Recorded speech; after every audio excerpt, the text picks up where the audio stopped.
मंगलम भगवान वीरो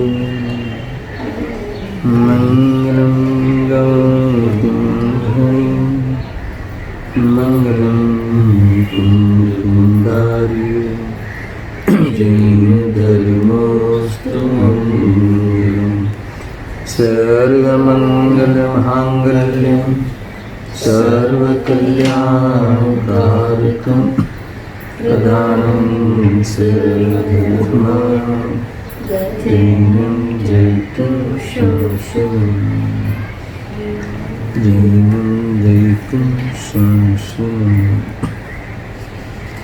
सर्वव्यापेकचिद्रूप स्वरूपाय परात्मने सोपलब्धि प्रसिद्धाय ज्ञानानंदात्मने आत्मरूपे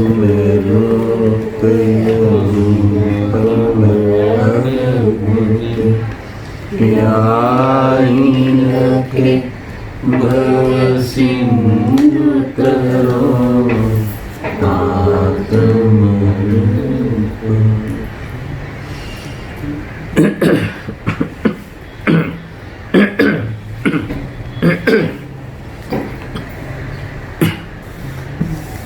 प्रवचन सार। मंगलाचरण के बाद गाथा 6 से 12 तक की गाथाओं में आचार्य देव ने चारित्र की महिमा की है और चारित्र की महिमा करते हुए कहते हैं कि वह निर्वाण का कारण है। वितराग चारित्र निर्वाण का कारण है, ऐसा कहा। इस प्रकार इष्ट फल देने वाला होने से स्वयं धारण करते हुए वितराग चारित्र का स्वरूप स्पष्ट करते हैं। गाथा 7 में चारित्र का स्वरूप बताते हुए कहा कि खरेखर चारित्र है वह धर्म है और धर्म है वह साम्य, ऐसा जिनेंद्र भगवान ने कहा है। और वो जो धर्म है वह साम्य है और वह जो साम्य है उसके लिए क्या कहा? ऐसा कहा कि वह मोह और क्षोभ से रहित आत्मा का शुद्ध परिणाम है, निर्मल परिणाम है, निर्मल भाव है। वो साम्य क्या है? तो कि वह शुद्ध भाव है, आत्मा का निर्मल परिणाम है, मोह और क्षोभ से रहित हुए ना, इस प्रकार से कहा। तुरंत बाद 8वीं गाथा में कहा कि इस परिणाम को आत्मा से अभेद बताते हुए कहा कि वास्तव में द्रव्य जिस समय जिस भाव रूप से परिणमता है वह द्रव्य उस समय उसमय है, वह वही है। जो द्रव्य जिस रूप परिणमता है वह वही है, यानी उस भाव के साथ अभेद कथन करके कहते हैं। और इसीलिए इस न्याय से चारित्र रूप से परिणमित आत्मा ही चारित्र है, धर्म है, क्योंकि चारित्र है वह धर्म है और उस रूप परिणमित आत्मा ही धर्म है, चारित्र है, साम्य भाव है। देखो, इस प्रकार आत्मा के चारित्रता की सिद्धि हुई। ये चारित्रता किसकी होती है? आत्मा की, क्योंकि आत्मा से चारित्रता अभेद है ना, उसका ही पिंडमन है। उसकी ओर से कहे तो आत्मा ही चारित्र है। अभी देखो, ये समझ के हमें क्या समझना है? कल 8 गाथा तक हो गई ना, इसलिए मैंने समरी रूप से पुनः लिया है अब ये समझ के ये समझना है कि वह साम्य भाव, वितराग भाव आत्मा का ही स्वभाव। देखो, जो द्रव्य जिस रूप परिणमता है वह द्रव्य स्वयं उस रूप ही है, वह वही है। वो क्रोध रूप परिणमता आत्मा क्रोधी है, आत्मा ही क्रोधी है। कहते हैं ना, क्रोधी आत्मा, ये रागी आत्मा, ये वितरागी आत्मा, ऐसे कहते हैं। उस जीव को ही वितरागी कह देते हैं, उस द्रव्य को ही वितरागी कह देते हैं। जो जिस रूप परिणमित होता है उससे वह द्रव्य तन्मय है। समझ में आया ना? इसीलिए उस द्रव्य को भी उस भाव रूप से कह देते हैं। कहने के पीछे क्या आशय है, समझ के क्या समझना है, हमें यहाँ द्रव्य की, उस आत्मा की चारित्रता सिद्ध करनी है। और करते हुए कहते हैं कि वह साम्य भाव, वितराग भाव आत्मा का ही स्वभाव है, उसी का ही परिणाम है, उसी का ही गुण है। गुण का अर्थ त्रिकाल गुण की बात नहीं है, वो प्रकट करने रूप गुण।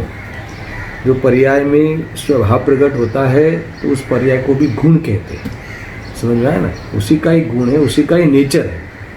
और ये समझ के मूल बातें समझनी है कि वे बाहर से, यानी कोई देह आदि की क्रियाकलाप से नहीं आता। बाहर में कोई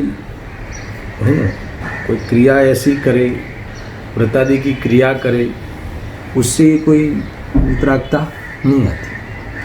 परद्रव्य के साथ संबंध ही नहीं रखता। ये चारित्रता जो प्रकट हुई है, साम्य भाव, जो परिणमा है वही साम्य है, वही धर्म है, वही आत्मा चारित्र है। ऐसा कहकर आचार्य देव ने ये बता दिया कि ये इस चारित्र का, ये वितरागता का संबंध परद्रव्य के साथ कुछ भी नहीं है। समझ में है ना? परद्रव्य में मूल तो देह आदि से कुछ भी संबंध इस वितरागता का प्राप्त करने में नहीं है। एक अणु मात्र भी उसका योगदान नहीं। समझ में आया ना? क्योंकि हम सारा चारित्र का आधार अज्ञान से देह की क्रियाओं में ही उसकी कल्पना करते हैं। हम ऐसे बैठना, ऐसे उठना, ऐसे चलना, ईर्ष्या समिति पूर्वक चलना, ध्यान रख के चलना, यत्नाचार पूर्वक है ना, मन वचन काया की चेष्टाएं करना, ये सब बाह्य जीवन, बाह्य में प्रवृत्ति होती है देह की। वो देह का धर्म है, वह देह का परिणाम है। उससे कौन अभिन्न है? देह अभिन्न है, आत्मा नहीं। न आत्मा उसका करता है कि न आत्मा को उससे कोई चारित्र में सहाय मिलती है, मगर जो चारित्र को प्राप्त होता है वह आत्मा के संयोग में रहा हुआ शरीर की दशा ऐसी होती है। पर वो भी मैंने कल बताया था, कब होती है कि जब उपयोग चारित्र में नहीं वर्तता हो, जब स्थिरता में कमजोरी आ जाए, तब बाह्य में ऐसी क्रियाएं दिखती है और उसके अनुकूल है ना निमित्त बनने वाले कसाय की मनता, जो सराग चारित्र कहा है, यहाँ ये भी कहा कि वह भी वास्तव में आत्मा का चारित्र नहीं है, वो चारित्र धर्म नहीं है। सराग चारित्र भी चारित्र धर्म नहीं है। देखो, कुल मिला के ये साम्य भाव के साथ आत्मा का अभेदपना बताकर, आत्मा को ही साम्य कहकर ये इतना उपकार किया आचार्य देव ने कि ये जो चारित्रता कोई बाह्य की देह की क्रियाकलाप से नहीं आता और परद्रव्य के साथ तो संबंध नहीं रखता, और आत्मा का निर्मल परिणमन होने से स्वभाव रूप जो सराग चारित्र में से भी ये नहीं आता, उसके अभाव पूर्वक आत्मा का ही परिणमन है। समझ में आया ना? स्वभाव के अभाव पूर्वक है। देखो, और ये समझ के भी और देखना क्या ताकत आती है। जो वितराग रूप होने का सामर्थ्य, जब वितरागता ही आत्मा है, क्योंकि उस रूप परिणमता है जो आत्मा, वही उसका कर्ता है, वही उसका स्वामी है, उसके साथ ही स्वस्वामी संबंध है। ख्याल में आया? ऐसा कहकर उस रूप होने की सामर्थ्य शक्ति हमारे द्रव्य में ही है, वो आत्मा की ही है ना। विचलित नहीं होना ऐसा पुरुषार्थ मेरे में ही है। समझ में आया ना? बहुत बड़ी बात है दृश्य नहीं, मुझे विचलित नहीं होना ऐसा जो पुरुषार्थ मेरे में ही है। क्यों? क्योंकि स्थिरता रूप कार्य करने का सामर्थ्य, शक्ति साम्य भाव को प्राप्त द्रव्य ही हुआ है, और वो द्रव्य ही साम्य है। वो द्रव्य ही धर्म है, वो वितराग द्रव्य ही वितराग है। ऐसा क्योंकि जो जिस रूप परिणमित होता है वो वैसा ही है। देखो ये परिणामी आत्मा की बात है, मैंने कल भी कहा था।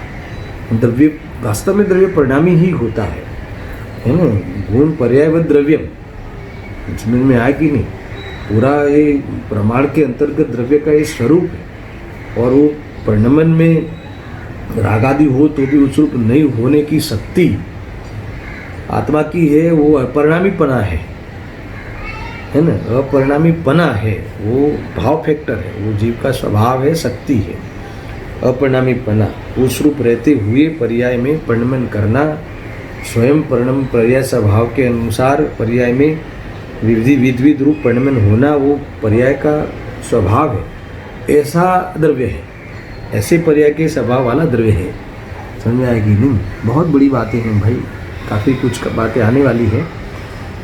तो मैंने ये कहा कि ये जो चारित्रता सिद्ध की, वही द्रव्य चारित्र है, वही आत्मा चारित्र है। तो उससे ये ख्याल में आया कि इस रूप होने का सामर्थ्य मेरे में है। ये ख्याल में आया, यानी विचलित नहीं होने रूप पुरुषार्थ मेरे में ही है। हमें मुझे विचलित नहीं होना हो तो दुनिया का कोई दृश्य, दुनिया का कोई प्रसंग, उदय का कोई भी प्रसंग, कोई भी द्रव्य, कोई भी परिणमन पर द्रव्य का मुझे चलायमान नहीं कर सकता। समझ में आया ना? ऐसा स्थिर होने की ताकत किसमें है? स्वयं में है। ऐसा देखो, और मूल बातें हैं, ये समझ के क्या समझना हो पकड़ में ले रहा हूँ, क्योंकि देखो प्रयोजन के बिना मुझे चर्चा में रस नहीं पड़ता। अगर प्रयोजन हमें ख्याल में नहीं हो, या प्रयोजन हमारे क्या सिद्ध करना है, क्या प्रयोजन है, ये समझकर वो हमें ख्याल में नहीं हो, तो वो रस परिपाक नहीं होता स्वाध्याय में, है ना। इसलिए मुझे ये बताने का भाव आता है। और ऐसा जब ख्याल में आने से अपने शुद्ध स्वभाव पर ही दृष्टि जाती है। जब ये मेरे में सामर्थ्य है, ऐसा काम किसने किया? ये वितरागी हो गए भगवान, तो ऐसा वितरागी हो जाने रूप कार्य किसने किया? स्वयं भगवान ने किया। कहाँ से किया? किस में से किया? तो कैसी शक्ति उन्होंने उसके स्वयं में है। स्वरूप की रचना, स्वरूप में रमना, है ना, वही चारित्र है। तो स्वरूप में रमना, तो स्वरूप में रमा जाए ऐसा सामर्थ्य किस में है? क्यों रमते हैं स्वरूप में? क्योंकि स्वरूप ही इतना जबरदस्त है, स्वरूप ही ऐसा परिपूर्ण है, स्वरूप में वही ताकत है अपने रूप रहने में, और हर समय अपने परिणमन रूप करने की। इसलिए मुझे परिणमन करने के लिए भी और सदा स्थायी रहने के लिए भी दुनिया का कोई दवा की, कोई दुआ की, कोई दया की जरूरत नहीं है ना। ये जीव पर दया करनी पड़े ऐसा जीव नहीं है। समझ में आया? मैं किसी के दया का मोहताज नहीं हूँ, मुझे किसी के आशीर्वाद की ज़रूरत नहीं है। ये कार्य किसी के आशीर्वाद से, किसी की दया से नहीं होता।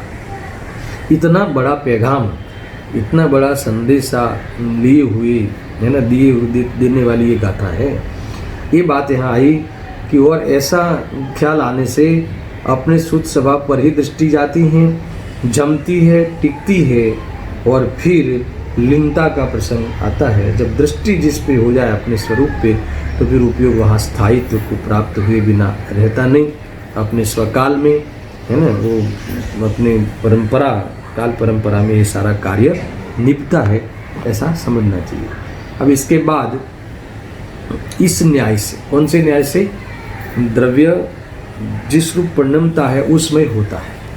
अब इस न्याय से गाथा 9 में कहते हैं कि आत्मा परिणमन स्वभाव वाला है। सुनना, आत्मा परिणमन स्वभाव वाला होने से शुभ, अशुभ और शुद्ध रूप स्वयं परिणमता है।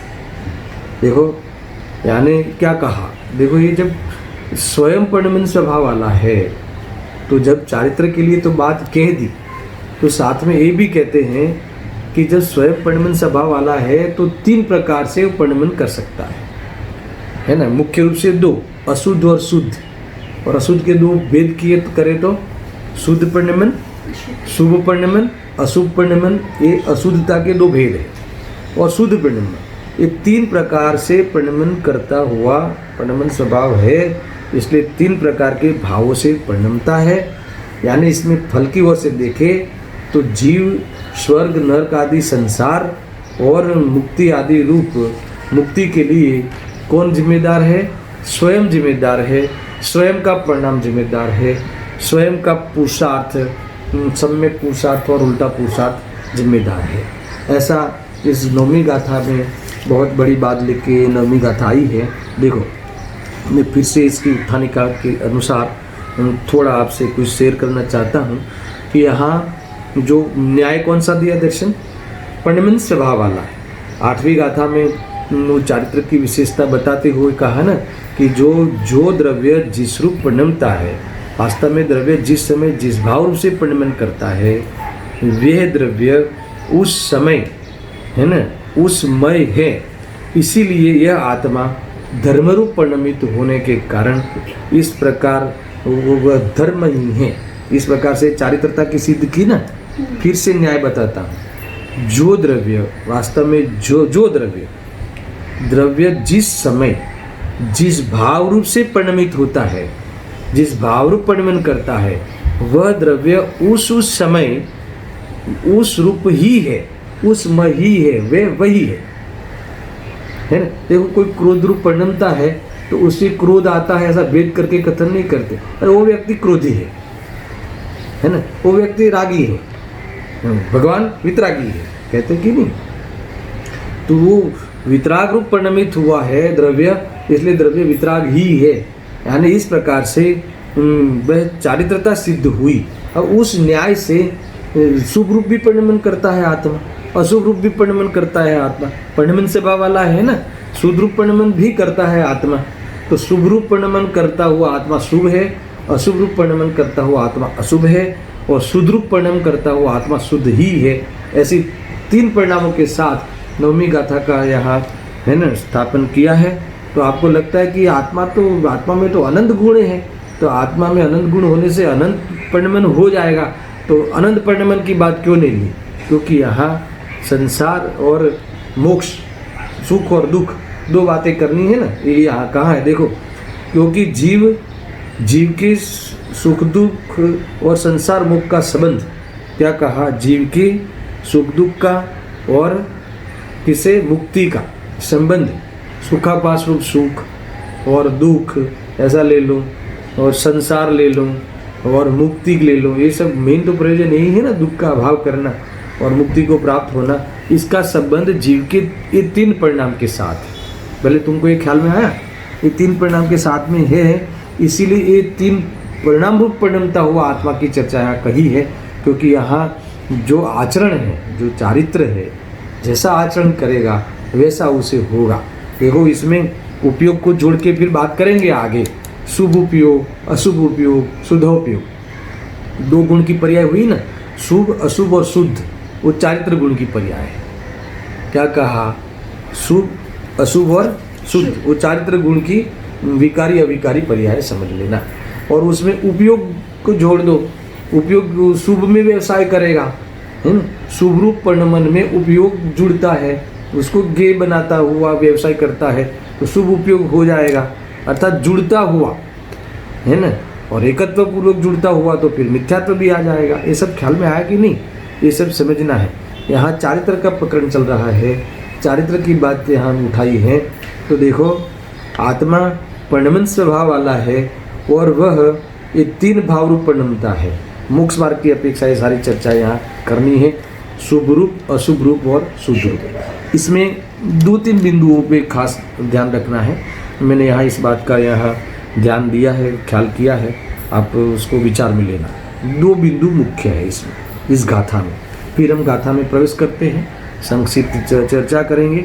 विशेष एक शब्द को पकड़ के चर्चा नहीं करेंगे, इसका नाम है संक्षिप्त चर्चा। क्योंकि अपनी निरूपण शैली तो ऐसी है ना, एक शब्द को खोलना, फोड़ना, फिर उसमें और खुलासा करना, फिर गुरुदेव के प्रवचनों को फिर जोड़ना। तो इतना लंबा चौड़ा अभी नहीं करेंगे इस संबंधी विचार, क्योंकि हमें मूल अधिकार, सुख परिणाम अधिकार तक पहुंचना है। ख्याल में आए? तो 2 बिंदु इस गाथा में ध्यान रखना।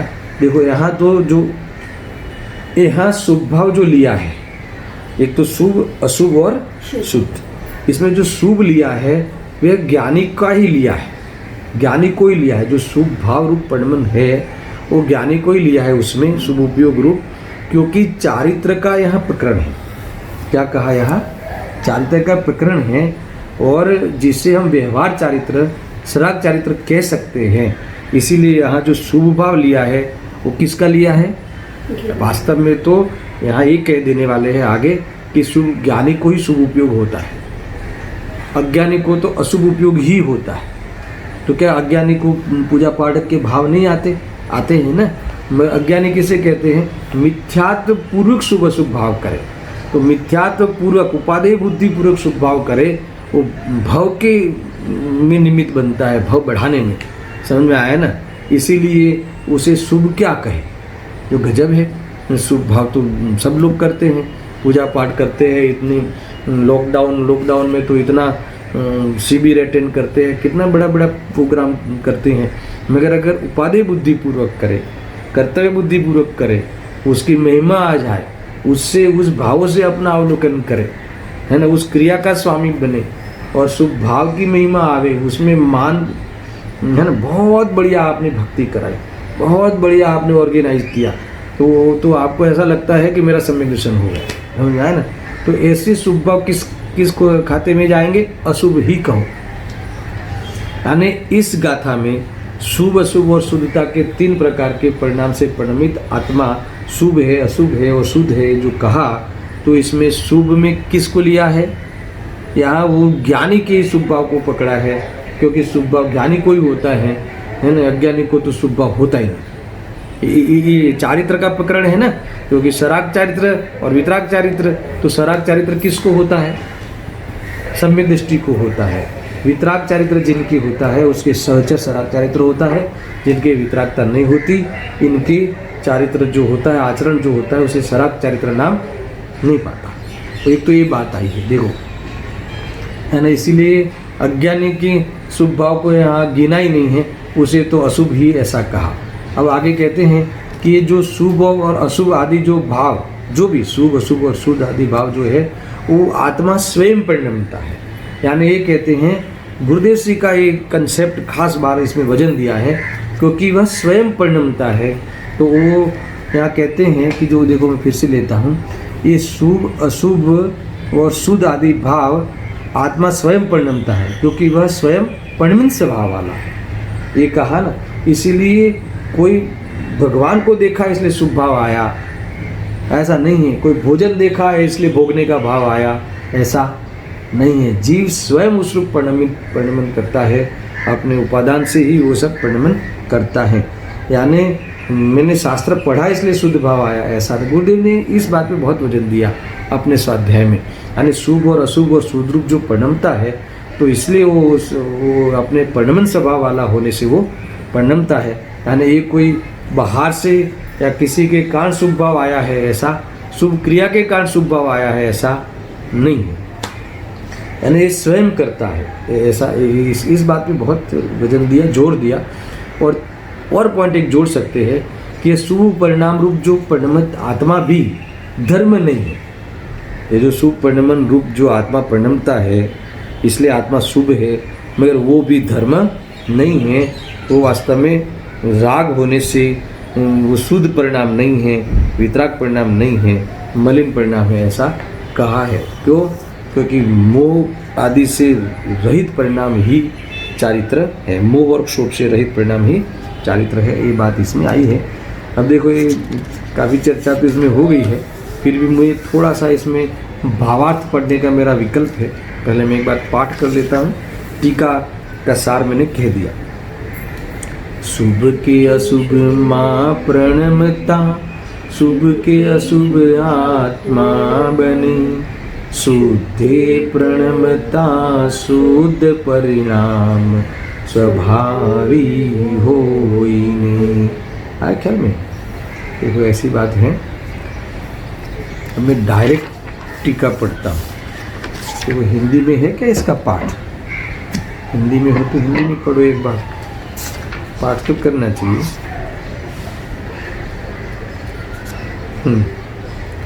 स्वभाव से परिणाममय जिए अशुभ परिणत हो अशुभ, शुभ भाव परिणत शुभ तथा शुद्ध भाव परिणत शुद्ध है।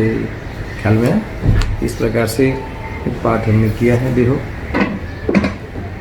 इसका भावार्थ निकालो, भावार्थ बढ़िया है, कितनी बातें करते हैं, बराबर समझना। आत्मा सर्वथा कुटस्थ नहीं है। इसमें कौन सी बात है मेन? आत्मा या हर द्रव्य परिणमन स्वभाव वाला है। परिणमन स्वभाव वाला होने से परिणमन करने के लिए किसी द्रव्य की राह देखनी नहीं है, एक। और उस परिणमन स्वभाव वाला होने से जिस रूप परिणमता है आत्मा उस रूप हो जाता है। समझ में? उस रूप हो जाता है यानी वही है। क्रोध करने वाला कौन है? वही आत्मा है। क्रोध का अभाव करने वाला कौन है? वही आत्मा है, क्योंकि क्रोध का अभाव किसने किया है? उसी ने किया है। आया ख्याल में? तो इससे क्या क्या पकड़ना है कि किसी के कारण क्रोध हुआ ऐसा नहीं है, और किसी के कारण क्रोध का अभाव हुआ ऐसा नहीं है। ज्ञान स्वयं प्रत्याख्यान है ना। आत्मा स्वयं वेद ज्ञान करते हुए राग आदि का त्याग कर देता है। इसीलिए राग का त्याग करने रूप परिणमित भी आत्मा ही हुआ है, ऐसा यहाँ कहा। देखो आत्मा सर्वथा कुटस्थ नहीं है, इसका अर्थ क्या है? परिणमन करने वाला है, किंतु स्थिर रहकर परिणमन करना उसका स्वभाव है। ये बहुत बढ़िया बात। स्थिर रहकर उसका अर्थ क्या? अपने स्वभाव को छोड़े बिना। अपने स्वभाव को, कौन सा स्वभाव? अपने जो भी स्वभाव हो, आत्मा ले लो तो अपना ज्ञान स्वभाव, अपना सुख स्वभाव, अपना स्थिर स्वभाव छोड़े बिना पर्याय में अस्थिरता रूप परिणमन स्वयं करता है। समझ में आया? अर्थात तो अपना चेतन स्वभाव छोड़े बिना देह को अपना मानने रूप मिथ्यात्व को प्राप्त होता है। वो आत्मा स्वयं मिथ्यात्व के लिए आत्मा स्वयं करता है। मिथ्यात्व राग द्वेष आदि रूप स्वयं, पर आत्मा नहीं हो तो मिथ्यात्व राग आदि कौन करे? ये देह में हूँ ऐसा मानने का काम कौन करता है? दर्शन देह करेगा कि आत्मा करेगा? तो ऐसा मानने के लिए आत्मा चाहिए कि नहीं चाहिए? यानी मिथ्यात्व करने के लिए भी आत्मा चाहिए। यानी दो प्रकार से मिथ्यात्व रूप परिणमन करना वो आत्मा का स्वभाव है, आत्मा का पर्याय स्वभाव है। समझ में आया कि नहीं? तो ये आत्मा ही परिणमता है, और मिथ्यात्व अभाव करने रूप आत्मा ही परिणमता है। समझ में आया कि नहीं? और एक और एंगल है कि मिथ्यात्व करना है उसके लिए भी शुद्धात्मा चाहिए। अब ये अलग बात है अध्यात्म की, है ना। क्यों? क्योंकि शुद्धात्मा का अपमान करना, अनादर करना, समझ में आया ना, तो उसका नाम है मिथ्यात्व। ये समझ में आया कि नहीं? ऐसा है। और रागादि भाव को आदर भाव मानना, इसका नाम है मिथ्यात्व। ये ले लेना। इसीलिए आत्मा सर्वथा कुटस्थ नहीं है, किंतु स्थिर रहकर परिणमन करना उसका स्वभाव है। इतना ख्याल में आया? इसीलिए वह जैसे जैसे भाव से परिणमित होता है वैसा वैसा ही वह स्वयं हो जाता है। ये बात ख्याल में? स्वयं हो जाता है, इसका अर्थ क्या? देखो अपने स्वभाव को छोड़े बिना, पहले कहा है ना, अर्थात तो सर्वथा कुटस्थ नहीं है, परंतु स्थिर रहकर परिणमन करना उसका स्वभाव है। स्थिर रहकर यानी क्या? अपने स्वभाव को छोड़े बिना, है ना। सोना सुवर्णत्व, सोना अपने सुवर्णत्व को छोड़े बिना अनेक अनेक अनेक प्रकार रूप कंदोरा, है ना, जो है ना चैन आदि रूप परिणमित होता है। चैन रूप से बेंगल रूप परिणमित हो जाए तो भी सुवर्णत्व मौजूद रहता है, साबुत रहता है, सुवर्णत्व नहीं छूटता। ऐसे ही यह आत्मा, है ना, राग रूप से द्वेष रूप परिणमित होता है, फिर भी वह आत्मा अपना सत्ता को छोड़ता नहीं। समझ में आया कि नहीं? अपने इस अस्तित्व को छोड़ता नहीं, इसका नाम स्थिर रहना है। अपनी सत्ताएं बनाए रखना। फिर जैसे राग द्वेष रूप का अभाव करते हुए वितराग हो जाए तो भी अपने अस्तित्व को छोड़ता नहीं। यानी दूसरी पर्याय रूप हो जाए तो अपनी सत्ता नष्ट नहीं होती, इसका नाम स्थिर रहना। क्या कहा? किसी शरीर में आ जाके, किसी शरीर में आ जाना, संयोग में आ जाना, और फिर उस शरीर के अनुसार नाम धारण करना, है ना, तो भी उस शरीर रूप नहीं हो जाना, अपना अस्तित्व छोड़कर शरीर में नहीं चला जाना, समझ में आया ना। ये अपने अस्तित्व को छोड़े बिना उस रूप की योग्यता को क्रिएट करना, यही द्रव्य का पूरा स्वरूप है। समझ में आया ना। देखो आत्मा 10 प्राण रूप, मनुष्य रूप, ऐसी योग्यता वाला हो जाना। देखो गुरुदेव श्री तो ये प्राणों में ये चर्चा करते हैं, ये जो बाह्य में जो शरीर आदि इंद्रिय आदि है उसको प्राण नहीं लिया, प्राण में भी क्या लिया, उस रूप की योग्यता हो जाना।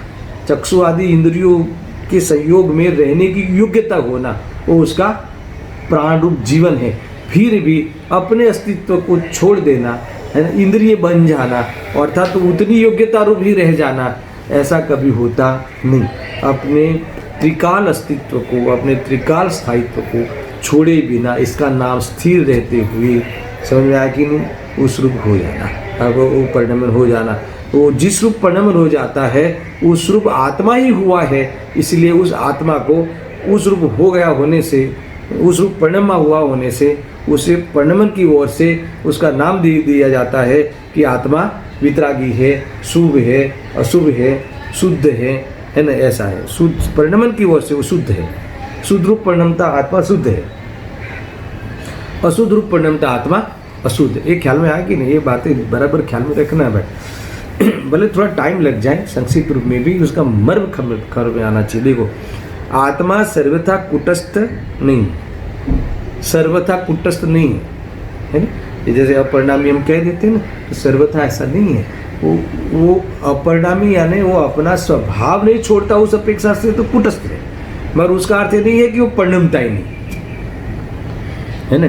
परिणमन के साथ एक बार आत्मा का स्वीकार करना, फिर वो पूरा प्रमाणिक बन जाना, और फिर प्रमाण के अंतर्गत फिर द्रव्य को शक्तियों की ओर से देखना, अनुभव करना, और पर्याय में होने वाला क्षणिक की ओर से अनुभव नहीं करना यानी अपने को सर्वथा उस रूप नहीं मानना। इस प्रकार से स्वभाव की दृष्टि कर लेना, नयों में इस प्रकार से प्रवेश करके नए विकल्प को छोड़कर निर्विकल्प हो जाना, ये सारा प्रसंग इसमें से निकलने वाला है। और शांति से इस बात को सुनना, बराबर से समझ में आना। देखो ये प्रवचन सारी कितनी महिमा आती है मुझे दर्शन, क्योंकि मेरा जो ज्ञान स्पष्ट हुआ है, निर्मल हुआ, यानी धारणा ज्ञान स्पष्ट हुआ है, उसमें इस प्रवचन सार का बहुत बड़ा योगदान। तो मेरे जीवन में मैंने सबसे पहले प्रवचन सार पढ़ा, एक एक शब्द, इसलिए मुझे समय सार के सुधने की बातों में है ना एकांत होने का भय नहीं रहता। समझ में आया कि नहीं, ये बहुत बड़ी बात है। मैंने जो कह दिया ना कथन, वो मैं पूरी सिद्धि करूँगा 10वीं गाथा में, कोई जल्दबाजी नहीं करेंगे। जहाँ जहाँ स्पीड करने जैसा लगेगा वहाँ स्पीड करेंगे। बात कौन सी आ रही है, 9वीं गाथा के भावार्थ में हेमराज जी पंडित जी कहते हैं, है ना, क्या कहते हैं, देखो हेमराज जी पांडे इनका नाम है भावार्थकार। देखो आत्मा सर्वथा कूटस्थ नहीं है, किंतु स्थिर रहकर परिणमन करना उसका स्वभाव है, ऐसा नेचर है, ऐसा त्रिकाल स्वभाव। कैसा, अपने अस्तित्व को छोड़े बिना, अपने सत्य को छोड़े बिना, है ना, हर परिणमन में नए नए रूप होना, अन्य अन्य रूप होना, अनेक रूप होना। तो जिस रूप होता है उस रूप से उस द्रव्य को कहना कि इस रूप हुआ है, तो उसको उस रूप कहना। क्यों कहना कि वो उस रूप हुआ है, अन्य के कारण नहीं हुआ है, इसीलिए समझना है। समझ में आया कि नहीं। और उसमें यहाँ मूल तो चारित्र का आधार है, चारित्र के लिए समझते हैं, तो वो चारित्र रूप उस रूप परिणमित हुआ है, इसलिए वो द्रव्य साम्य है, ऐसा हमने कहा है। मगर इसको लेके उस न्याय से 3 प्रकार के परिणमन के साथ कहना है, तो इसमें शुभ, अशुभ और शुद्ध लेना है। अब सुनना, बड़ी बड़ी बातें आने वाली है। इसलिए वह जैसे जैसे भावों से परिणमित होता है, वैसा वैसा ही वह स्वयं हो जाता है ना। द्रव्य अंगूठी रूप हो जाता है, सोना अंगूठी रूप हो जाता है, उस क्षणिक सतरूप द्रव्य वो सोना ही होता है, समझना। मगर वो अपने अस्तित्व को छोड़े भी नहीं होता है। इसलिए जब वो क्षणिक पर्याय जो अंगूठी है वो बेंगल हो जाए तो भी सोने का नाश नहीं होता।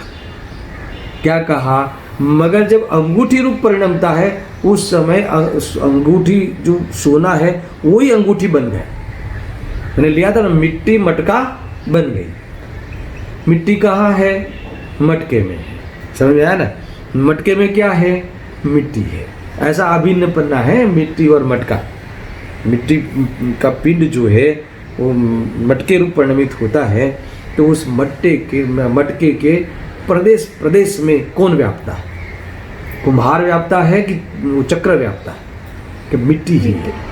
अरे वो मटका मिट्टी ही है। समझ में आया ना? ऐसा ले लेना, अर्थात वो मिट्टी को ले ले, वो मिट्टी मटका ही है। दोनों तरफ से ले सकते हो। यहाँ वो बात बताई है कि वो मटका रूप परिणमित हुआ है, तो हम उसको कभी मिट्टी नहीं कहते, उसको मटका ही कहते हैं, है ना? उस मिट्टी को क्या कहते हैं? अच्छा, वो मटका है कि मिट्टी है? अब आपके घर में जो घड़ा है वो घड़ा है कि मिट्टी है? बताओ दर्शन। हम कहते क्या है? वो मटका जरा लाओ, वो मटका जरा इधर रखो, तो मटका है कि मिट्टी है? मिट्टी। पर उस मिट्टी को हम मटका कह देते हैं क्योंकि उस रूप परिणमित हुई है मिट्टी। समझ में आया ना? अब वो अपना मिट्टी ने अपना अस्तित्व नहीं छोड़ दिया, वो सदा काल के लिए मटका नहीं बन गया, मगर उस रूप व्यापक बने वो बनता है, उसमें वो व्यापता है ना? मटका व्यापक है और मिट्टी व्याप्य है, उसमें मिट्टी व्यापी है, इसलिए इस प्रकार से कहा। तो इसमें दूसरी चीज़ों का निषेध हो जाता है और उसका अपना सामर्थ्य का भी ख्याल आता है। समझ में आया कि नहीं? ये चीज़ें हुई। अब जैसे मिट्टी रूप कौन हुआ है? मटका। अब वो मटका बिखर कर टूट कर अनेक ठीकरे रूप हो गया। समझ में आया ना? ठीकरे रूप हो गया तो उस रूप भी वो क्यों हुआ? बताओ, उस रूप क्यों हुआ? वो ठीकरे रूप, ठीकरे हो गए ना, टुकड़े टुकड़े, उसको ठीकरे कहते हैं। तो ठीकरे रूप क्यों हो गया? किसी बच्चे ने तूफान करके उसमें पत्थर मारा इसलिए कि नहीं? बताओ किस लिए? हम कहाँ से देखते हैं क्यों हुआ? इन्होंने इस बच्चे ने तोड़ दिया, नहीं, तो क्या वो परिणमन स्वभाव वाला होने से उस रूप परिणमन हुआ। फिर भी उस रूप तो हुआ ना, ये चिंता नहीं कर, मिट्टी ने अपना अस्तित्व नहीं छोड़ा है। उस ठीकरे में भी क्या है? मिट्टी है। आया ख्याल में? इसीलिए अपने स्वभाव रूप से स्थिर रहता हुआ, अपने अस्तित्व को रखता हुआ, है ना, परिणमन करना ये वस्तु का, हर वस्तु का त्रिकाल स्वभाव है। इस प्रकार से, है ना, अपने द्रव्य क्षेत्र काल भाव में, अपने गुण पर्याय में, है ना, द्रव्य मिलता है, द्रव्य पाया जाता है। अर्थात वो वस्तु, अगर वस्तु लेवे तो वो द्रव्य गुण पर्याय के अंतर्गत ही वो वस्तु रहती है, उसमें ही मिलती है, वही उसकी दुनिया है, वही उसका जीवन है। समझ? इसलिए कोई चिंता करने की बात ही नहीं रहती। इतनी ज़बरदस्त मैटर इसमें से निकलती। देखो, मैं कम से कम इस गाथा को मैं समाप्त करने का मुझे विकल्प है। इसीलिए वह जैसे जैसे भाव से परिणमित होता है वैसा वैसा ही वह स्वयं हो जाता है ना? यहाँ स्फटिक का उदाहरण देते हुए अब 3 प्रकार से हुआ है, आत्मा होता है। मोक्ष मार्ग की मुख्यता से कहना है, चारित्र का स्वरूप बताना है, इसलिए शुभ, अशुभ और शुद्ध। इसमें शुभ और शुद्ध को चारित्र में लेंगे तो शुभ को सराग चारित्र में लेंगे, शुद्ध को वितराग चारित्र में लेंगे, और अशुभ तो चारित्र ही नहीं है, ऐसा फिर कहेंगे आगे जाके, है ना? इस प्रकार से वो तो वास्तव में चारित्र धर्म ही नहीं है। और शुभ और अशुभ को, अशुभ और शुद्ध को चारित्र में घटित करेंगे और आगे जाके कहेंगे कि वो शुभ है, वो भी वास्तव में सराग चारित्र होने से वो चारित्र धर्म नहीं है। और उसका फल कहाँ आता है? तो क्लेश को प्राप्त कराने वाले पदों को प्राप्त कराता है। इसलिए मुझे उसमें हेयता करनी है, उसका त्याग करना है। और वितराग चारित्र जो कौन सा फल देने वाला है? मुक्ति का फल देने वाला है, उससे इसलिए उसको उपादेय करना है, प्रकट करना है और सदा का लीन होना है आत्मा में। ये सारी बातें आगे आने वाली है, सुनना। अब जैसे स्फटिक मणि स्वभाव से निर्मल है, कैसी है स्फटिक? उदाहरण दिया, स्वभाव से कैसा है? निर्मल, यानी एकदम सफ़ेद निर्मल है, उसमें कोई कलर नहीं है। सफ़ेद भी कलर कहते हैं, अब क्या करें, मगर वो कैसा है? कांच जैसा है। कांच है ना स्फटिक, तो कांच वाला शुद्धता ले लेना। जैसे स्फटिक मणि स्वभाव से निर्मल है, तथापि जब वह लाल या काले फूल के संयोग निमित्त से परिणमता है, उसके संयोग में आता है, तब लाल या काला स्वयं ही होता है। वो लाल फूल के संपर्क में आवे अथवा लाल कपड़े के संपर्क में आवे, उस पर रखे, तो स्फटिक मणि लाल हुआ है कि नहीं है? वो बताओ। लाल दिखता है कि नहीं? तो लाल दिखता है तो लाल नहीं हुआ है। यहाँ तो कहते हैं कि हुआ है, लाल हुआ है। वो वास्तव में वो कांच का उस प्रकार से परिणमन लाल हुआ है। समझ में आया ना? जल काता है वो वाली बात यहाँ नहीं लेनी है, यहाँ तो लाल हुआ है। समझ में आया ना? मगर जो लाल हुआ है, लाल रात जो भी लाल पीला जो भी है वो हुआ है, देखो लिखा है। और वो लाल हुआ है वो कपड़े के कारण, फूल के कारण हुआ है कि स्वयं हुआ है? बोलो, स्वयं हुआ है ना, रूप हुआ है, उसका परिणमन है। यहाँ कहते हैं तब लाल या काला स्वयं ही हो जाता है। क्यों? क्योंकि उसका परिणमन का स्वभाव। संयोग में देखो, जो पानी है, पानी अग्नि के संपर्क में आया है ना, निमित्त के संपर्क में आया, तो पानी उष्ण हुआ कि नहीं? पहले तो बताओ, उष्ण हुआ कि नहीं? शीतल स्वभाव वाला जल उष्ण हुआ कि नहीं? उष्ण हुआ है। अगर नहीं हुआ तो फिर बात ही नहीं है। इसलिए पानी कैसा है? गर्म है। उष्ण हुआ है वो पानी गर्म है, उष्ण हुआ है। जो जैसा परिणमन करता है वो वैसा है। द्रव्य जैसा है वैसा परिणमन हुआ है। अभी द्रव्य कैसा है? अभी पानी कैसा है? गर्म है। तो क्यों गर्म कहते हो? कि वो गर्म परिणाम को प्राप्त हुआ है। क्यों हुआ है? तो निमित्त की ओर से ले गए तो अग्नि के संयोग में आया है। मगर अग्नि से हुआ है कि वो स्वयं हुआ है? अच्छा, स्वयं क्यों हुआ है? बहुत बढ़िया, कि वो परिणमन स्वभाव वाला है। निमित्त की दृष्टि है जा हट जाए। अच्छा, परिणमन स्वभाव वाला है ना, इसलिए हुआ है। अब जब स्वयं उष्ण हुआ है तो शीतल भी स्वयं होगा कि नहीं? वो जो अग्नि का निमित्तपना छोड़कर स्वयं पानी अपने शीतल स्वभाव को पर्याय में प्राप्त होता है। अच्छा, पानी उष्ण हो गया तो पानी ने अपनी सत्ता छोड़ दी। अच्छा, अभी शीतल हुआ तो अपनी सत्ता छोड़ दी। कि दोनों परिणमन में अपनी सत्ता रूप से तो स्थिर था, अपना सत्य स्वभाव तो था। अरे ऊपर से उत्पाद व्यय ने वो उस सत्य को क्या कहा है, क्या किया? घोषित कर दिया। जो उष्ण रूप पानी था वो शीतल होते हुए, वही पानी शीतल होते हुए विद्यमान है। इसका अर्थ हो गया कि त्रिकाल पानी तो दोनों प्रसंगों में विद्यमान रहता है। दोनों प्रसंगों यानी भूत और भविष्य में, भूत और वर्तमान में, और भविष्य में भी रहेगा।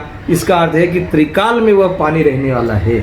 अनेक अनेक अवस्थाओं में रहते हुए पानी त्रिकाल है, यानी उत्पाद व्यय द्रव्य युक्तम सत। ये वाली बात इसमें आने वाली है। समझना, धीरे धीरे समझना। मुझे तो ये बताना है कि वो उष्ण हुआ कि नहीं, पानी ऊना हुआ कि नहीं, गर्म हुआ कि नहीं? हुआ है। किसके कारण हुआ? परिणमन स्वभाव के कारण। ऐसे ही अब सुनना, अब शीतल होगा कि नहीं? शीतल होगा तो किसके कारण होगा? फ्रिज में रखा इसलिए हुआ। अच्छा, फ्रिज में रखने के काल में हुआ, मगर फ्रिज में रखा इसलिए हुआ कि स्वयं हुआ?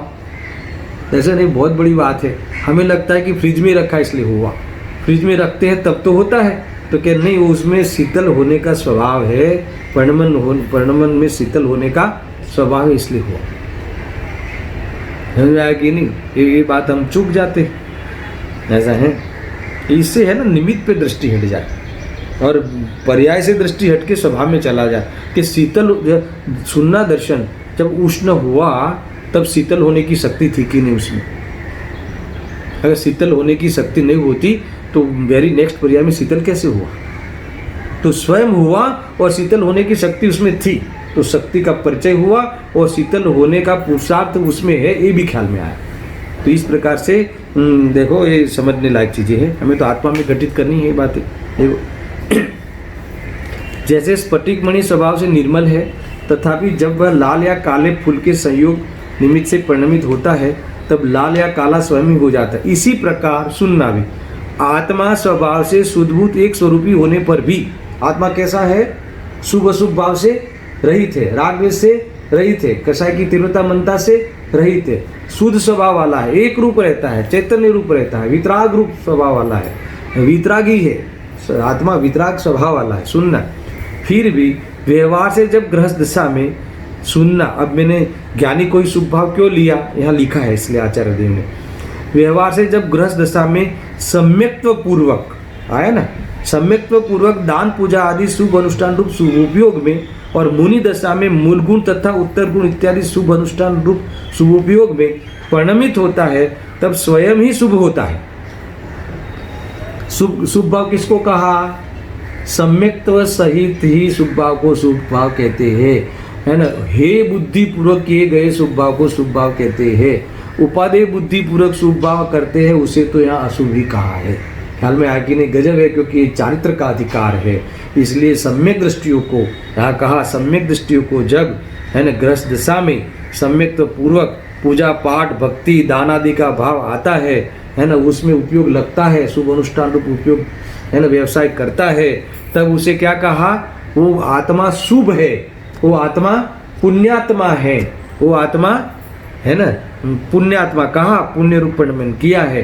अब यहाँ कहते हैं कि ऐसे ही जब मुनिराज, धर्मात्मा नहीं कहा, पुण्यात्मा कहा, वे मुनिराज अपने मूल गुण रूप शुद्धोपयोग को छोड़कर मूल गुण रूप परिणमित होते हैं, है ना। यहाँ कहा उत्तर गुण रूप परिणमित होते हैं, है ना। शील को धारण, बाह्य में व्रतपादि को धारण करते हैं परिणाम, तो उस शुभ उपयोग में परिणमित होते हैं। किस लिए होते हैं? है ना, उस शुभ परिणमन का स्वभाव है ना। समाज को दिखाने के लिए नहीं, वो क्रियाएं बाहर में चेष्टाएं ऐसी हुई है इसीलिए नहीं, पर उस शुभ परिणमित स्वयं हुए हैं, तब स्वयं ही शुभ होता है। ख्याल में आया? अब आगे, और जब मिथ्या दृष्टि, अब मिथ्या दृष्टि को अशुभ कहेंगे, मिथ्या दृष्टि को शुभ को गौण करके निषेध किया, उसके शुभ को क्या शुभ कहे? पूजा भी भीख मांगने के लिए करता है, कामना के लिए करता है भगवान के पास। ज्ञानियों को कामना नहीं होती, पूजा तो करते हैं मगर कामना नहीं होती। ये तो कोई ना कोई कामना करता है कि प्रभु में कोरोना मुझे नहीं लग जावे, इसलिए मैं आपके पास आया हूँ। समझ में आया कि नहीं? पागल जैसा है, कोरोना मेरे में है ही नहीं, वो नक्की करने प्रभु आपके पास आया हूँ। समझ में आया कि नहीं? कितनी बड़ी बात है, ये ध्यान रखना है सब। और जब मिथ्यात्वादी 5 प्रत्यय रूप अशुभ उपयोग में परिणमित होता है, तब स्वयं ही अशुभ होता है ना। 5 प्रत्यय है ना, मिथ्यात्व, अविरति, प्रमाद, कसाय और योग, तो ये सारे मिथ्यात्व सहित के तो सारी चीजें उसकी कैसी है? अशुभ है। और अशुभ क्यों हुई? अशुभ कर्म का उदय है इसीलिए, पाप कर्म का उदय है इसीलिए? ऐसा नहीं है, वो स्वयं पाप परिणाम रूप स्वयं हुआ, इसलिए वो पापात्मा है, इसलिए वो अशुभ ही है। आत्मा अशुभ है, आत्मा पापात्मा है, ऐसा कहा। और अब सुनना, जैसे स्फटिक मणि अपने स्वाभाविक निर्मल रंग में परिणमित होता है, क्या कहा? मूल स्फटिक ने तो अपनी सत्ता छोड़ी नहीं, मगर वह जब अपने स्वाभाविक ये सारे निमित्त पदार्थ से रहित होवे, है ना, ये जो बाहर में उपाधि से रहित हो जावे, तो स्वयं उसका परिणमन कैसा होता है? जैसे था वैसे, जो शुद्ध ही परिणमन हो जाता है, कांच वाला वैसे ही परिणमन हो जाता है, तो वो स्फटिक कैसा कहलाएगा? शुद्ध कहलाएगा। वैसे ही ये शुभ अशुभ परिणमन करने वाला आत्मा वेद ज्ञान के बल से निमित्त की दृष्टि छोड़कर अपने शुद्ध स्वभाव को अनुभव करता हुआ शुद्धात्मा में लीन होगा, तो किस रूप परिणमित हुआ? वो साम्य भाव को प्राप्त हुआ, वितराग रूप परिणमित हुआ। तो ये आत्मा कैसा हो गया? वो वितरागी हो गए। वो आत्मा कैसा हो गया? वितरागी। क्या हो गया? परमात्मा। वो आत्मा ही परमात्मा है। कौन सा आत्मा परमात्मा है? जो शुद्धात्मा परमात्मा है, वो वाली बात यहाँ नहीं करनी है। हर आत्मा, हर जीव का शुद्धात्मा भगवान है, वो बात यहाँ नहीं करनी है। यहाँ तो ये करनी है कि जो वो शुद्धात्मा को देख लेवे, वो आत्मा परिणमित करे हो जावे, वो आत्मा कैसा है? परमात्मा है। यहाँ ये बात यहाँ करनी है। देखो उसी प्रकार आत्मा भी जब निश्चय रत्नात्रयात्मक शुद्धोपयोग में परिणमित होता है, तब वह स्वयं ही शुद्ध होता है। कुल मिला के परिणमन स्वभाव वाला होने से आत्मा के पास पूरा स्कोप है कि शुभ अशुभ का अभाव करके शुद्ध होने का पूरा पर्याय में वह उस प्रकार की योग्यता भी है। और स्वभाव में तो त्रैकालिक योग्यता है, तो स्वभाव को देखने की योग्यता मेरे में है, तो देखने की योग्यता मेरे में है। और स्वभाव तो शुद्ध है ही, वो तो सबके ही है, मगर शुद्ध है ऐसा अनुभव करने का पुरुषार्थ मेरे में है। ये बात इससे हमें फलित होती है, ये बात यहाँ कही है। और अभी ये दूसरा जो पैराग्राफ है वो आचार्य जयसेन देव की टीका का भाव इसमें इन्होंने लिखा है। गुणस्थान के परिप्रेक्ष्य में यहाँ कहा है। मैं मात्र पढ़ लेता हूँ, फिर 9वीं गाथा समाप्त करता हूँ। कल गुरुदेव का कुछ अंश में पढ़ूंगा, 2-4 पंक्ति या बाद में 10वीं गाथा पे जाएंगे। देखो सिद्धांत ग्रंथों में जीव के असंख्य परिणामों को मध्यम वर्णन से 14 गुणस्थान रूप कहा गया है। वैसे गुणस्थान का विस्तार तो 14 नहीं, अनेक प्रकार असंख्यात भेद पड़ते हैं, मगर मध्यम वर्णन में 14 भेद किए हैं। ठीक है, अब देखो सुनना, वो शुभ परिणमित आत्मा शुभ है, अशुभ परिणमित आत्मा अशुभ है और शुद्ध परिणमित आत्मा शुद्ध है। तो ये 3 प्रकार के परिणाम कहते हुए परिणमित स्वभाव वाला है, इसलिए ये गुणस्थान आरोहण करके गुणस्थानातीत बना जाता है। अब सुनना, उन गुणस्थानों को संक्षेप में उपयोग की ओर से शुभ जो चारित्र और उपयोग दोनों को मिला के अब यह वर्णन करते हैं। उपयोग रूप वर्णन करते हुए प्रथम 3 गुणस्थानों में तारतम्य पूर्वक घटता हुआ अशुभ उपयोग है। वहाँ शुभ उपयोग तो है ही, शुद्ध उपयोग तो है ही नहीं पहले गुणस्थान में, भले मुनि अवस्था में विराजता हूँ, मगर कौन सा है वहाँ, कौन सा उपयोग है, घटता हुआ अशुभ उपयोग। पहले गुणस्थान में तो अशुभ उपयोगी है, दूसरे गुणस्थान में कम है, तीसरे गुणस्थान में उससे भी कम है। ये अशुभ उपयोग की बात आई। अब सुनना, हाँ, और उन गुणस्थानों के संक्षेप में उपयोग रूप वर्णन करते हुए प्रथम 3 गुणस्थानों में तारतम्य पूर्वक घटता हुआ अशुद्ध उपयोग और चौथे से छठे गुणस्थान तक तारतम्य पूर्वक बढ़ता हुआ शुभ उपयोग। चौथे 5वें में कभी कभी जो शुद्धोपयोग हो जाता है उसको गौण करके क्या कहा, चौथे से 5वें में शुभ उपयोग ज़्यादा है, 5वें से 6ठे में शुभ उपयोग ज़्यादा है, बढ़ता हुआ शुभ उपयोग। ठीक है ना, तो शुभ उपयोग में मुनिराज जब शुभ उपयोग परिणमित होते हैं वह तब शुभ है, तब क्या है, पुण्यात्मा है, ऐसा कहा ना, ये वाली बात। अब 7वें से लेके 12वें गुणस्थान तक क्या है, कौन सा उपयोग है दर्शन, शुद्धोपयोग, बढ़ता हुआ शुद्धोपयोग, तारतम्य पूर्वक शुद्धोपयोग, तो यानी 12वें तक शुद्धोपयोग की पूर्णता होती है और फिर बाकी के 2 गुणस्थान में शुद्धोपयोग का फल यहाँ लिखा है, 2 गुणस्थानों में शुद्धोपयोग का फल कहा गया है, ऐसा वर्णन कथनचित हो सकता है। कुल मिला के ये सब कार्य कोई कर्म का मोहताज नहीं है, कर्म के सद्भाव भाव की बात नहीं है, है ना। मूल तो यहाँ अपना परिणमन ही वस्तु का स्वभाव है, अर्थात तो ऐसा परिणमन स्वभाव वाला आत्मा होने से इस गुणस्थान में आरोहण करते हुए वह गुणस्थानातीत हो सकता है, ऐसा आत्मा में सामर्थ्य है, बात यहाँ कही है। थोड़ा सा गुरुदेव जी के प्रवचन के माध्यम से 2-4 अंश देखेंगे, इसके बाद 10वीं गाथा का कल चिंतन करेंगे। सहजानंदी शुद्ध स्वरूपी अविनाशी